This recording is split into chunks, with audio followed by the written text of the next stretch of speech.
आप एक तस्वीर की कल्पना कीजिए। सुबह की धूप पहाड़ियों को छू रही है, धीरे धीरे उजाला मैदानों की ओर बढ़ रहा है और उसी रोशनी के साथ बढ़ रही है फुटबॉल प्रेमियों की टोली। सीटी बजती है और कुछ ही पलों में मैदान तालियों और नारों से गूंज उठता है।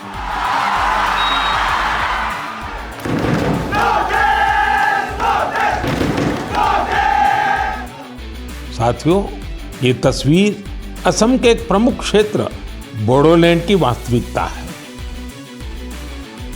बोडो टेरिटोरियल एरिया में बोडोलैंड कैंप कप का आयोजन हो रहा है।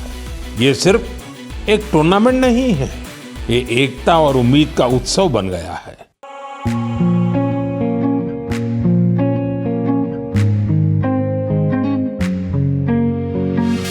ছন্দদু ভৰি খেল হব গতিৰ হব হৃদয়তে গোল বড়োলেণ্ড ৰাইজনী বিখায়াও ড্ৰিবলিং নি जादू जागन रंजानाय जंगल। 3,700 से ज्यादा टीमें, करीब 70,000 खिलाड़ी और उनमें भी बड़ी संख्या में हमारी बेटियों की भागीदारी। ये आंकड़े बोडोलैंड में बड़े बदलाव की गाथा सुना रहे हैं। गोग्गानाय जोंनि बड़ोलेण्ड